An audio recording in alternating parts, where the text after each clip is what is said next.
ప్రభునందు ప్రియమైన శ్రోతలకు వందనములు. ఈ పోడ్కాస్ట్ కార్యక్రమం నాకు స్వాగతం.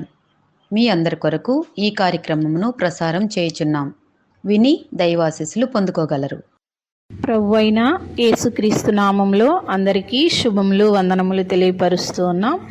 ఈ దినకాల సమయంలో మన వాక్య ధ్యానము కీర్తనలలో బలం 46వ కీర్తన 1వ వచనం. దేవుడు మనకు ఆశ్రయమును దుర్గమునై ఉన్నాడు, ఆపత్కాలములలో ఆయన నమ్ముకొనదగిన సహాయకుడు.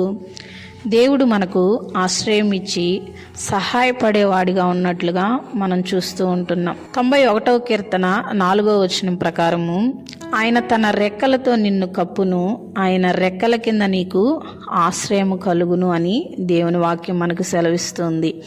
కోడి తన రెక్కలతో తన పిల్లలను కప్పి శత్రువుల బారి నుండి ఎలాగూ కాపాడుతుందో, అలాగే దేవుడు తన రెక్కలతో కప్పుచు అపవాదు నుండి మనల్ని రక్షించి మనకు సహాయం చేస్తాడు అని దేవుని వాక్యం మనకు సెలవిస్తుంది. 59వ కీర్తన 16వ వచనం ప్రకారము, నీవు నాకు ఎత్తైన కోటగా ఉన్నావు, ఆపద్దినమున నాకు ఆశ్రయముగా ఉన్నట్లుగా ఇక్కడ కీర్తనాకారుడు ఆపద్దినములో మనకు సహాయం చేయగలిగింది దేవుడు. ఆయనే మనకు ఒక ఎత్తైన కోటగా ఉన్నట్లుగా మనం చూస్తూ ఉంటున్నాం. 61వ కీర్తన 3వ వచనం ప్రకారము, శత్రువుల ఎదుట బలమైన కోటగా నుంటిని అని దేవుని వాక్యం మనకు సెలవిస్తుంది.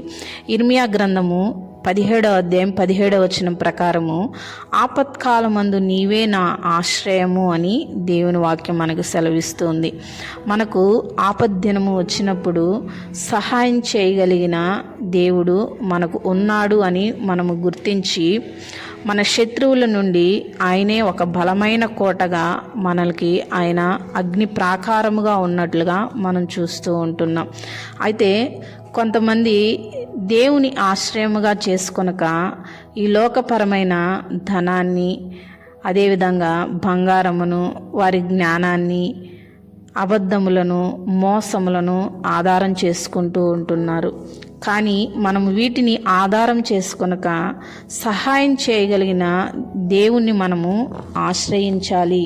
మనకు సహాయం చేయగలిగిన దేవుడు ఆయనే తప్ప ఈ లోకంలో ఉన్న ఏ మనుష్యులు కూడా మనకు సహాయము చేయరు అని మనము గుర్తించి ఈ లోక సంబంధమైన మనుషుల వైపు కానీ, ధనం వైపు కానీ, బంగారం వైపు కానీ, మనకున్న సొంత జ్ఞానమును బట్టి కానీ మనము ఆపద్దినములో నుండి మనము తప్పించుకోలేము. కానీ మనకు ఆశ్రయముగా ఆయన్ని మనము నమ్ముకుంటే ఆయనే మనకు ఒక దుర్గముగా, ఒక ప్రాకారముగా మారి ఆపత్కాలంలో నుండి మనల్ని దేవుడు రక్షించి సహాయం చేస్తాడు అని మనము గుర్తించి మనము ముందుకు వెళ్ళేవారిగా ఉన్నట్లుగా మనం ఉండాలి. అదేవిధంగా దేవుడు ఎవరికి ఆశ్రయముగా ఉంటాడో కొన్ని విషయాలను మనం చూద్దాం. దేవుని యొక్క ఆశ్రయాన్ని మనం పొందుకోవాలంటే మనం ఎలాగ ఉండాలో కొన్నిటిని మనం చూద్దాం. 62వ కీర్తన 8వ వచనం ప్రకారము, ఆయన సన్నిధిని మీ హృదయములను కుమ్మరించుడి, దేవుడు మనకు ఆశ్రయము. మనము ఎప్పుడైతే దేవుని యొక్క సన్నిధిలో మన హృదయాన్ని కుమ్మరించి దేవుని వైపు మనము మన మనస్సును ఏకీకరించి ప్రార్థన చేస్తామో అప్పుడు దేవుడు మనకు ఆశ్రయముగా ఉంటాడు అని దేవుని వాక్యం మనకు సెలవిస్తుంది. ఇర్మియా గ్రంథము 17వ అధ్యాయం 7వ వచనం ప్రకారము, యెహోవాను నమ్ముకుని వాడు ధన్యుడు, యెహోవా వారికి ఆశ్రయముగా ఉండును. ఎవరైతే దేవుణ్ణి నమ్ముకుని ఆయన వైపు ఉంటారో ఆయన ఆశ్రయ దుర్గముగా ఉంటాడు అని దేవుని వాక్యం మనకు సెలవిస్తుంది. సామెతల గ్రంథము 14వ అధ్యాయం 32వ వచనం ప్రకారం, మరణకాలమందు నీతిమంతునికి ఆశ్రయము కలదు. ఎవరైతే నీతిమంతుడిగా జీవిస్తాడో వాడికి దేవుడు ఆశ్రయముగా ఉంటాడు అని దేవుని వాక్యం మనకు సెలవిస్తుంది. యెషయా గ్రంథము 25వ అధ్యాయం 3వ వచనం ప్రకారము, బీదలకును దరిద్రులకును ఆశ్రయముగా దేవుడు ఉన్నాడు అని దేవుని వాక్యం సెలవిస్తుంది. ఎవరైతే బీదవారుగా ఉన్నారో, దరిద్రులుగా ఉన్నారో వారికి ఎవరు ఆశ్రయం లేదని బాధపడుతూ ఉంటారు. కానీ అయితే మన దేవుడు ఆయన ఆశ్రయ దుర్గముగా పేదవారికి దరిద్రులకి ఉన్నట్లుగా మనం చూస్తూ ఉంటున్నాం. ఎవరైతే ప్రార్థన చేస్తారో వారికి దేవుడు ఆశ్రయంగా ఉంటారు. ఎవరైతే దేవుణ్ణి నమ్ముకొని జీవిస్తారో విశ్వాసంలో వారికి దేవుడు ఆశ్రయదుర్గముగా ఉంటారు. ఎవరైతే నీతిమంతులుగా జీవిస్తూ ఉంటారో వారికి దేవుడు ఆశ్రయంగా ఉంటారు. బీదలకు దరిద్రులకు ఆయన ఆశ్రయముగా ఉన్నట్లుగా మనం చూస్తూ ఉంటున్నాం.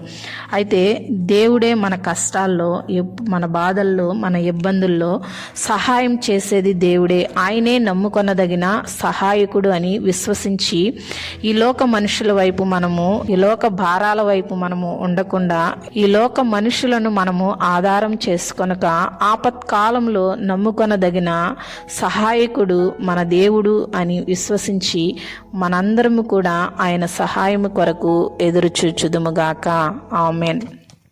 ఈ కార్యక్రమమును గూర్చి మీ సలహాలు మరియు మీ ప్రార్థనా అవసరతల కొరకు మమ్మను సంప్రదించవలసిన మా ఫోన్ నంబర్ 9448508503 మరియు email ID info@fibaonline.org.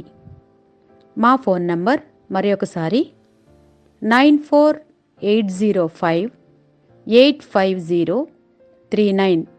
Email ID info@fibaonline.org.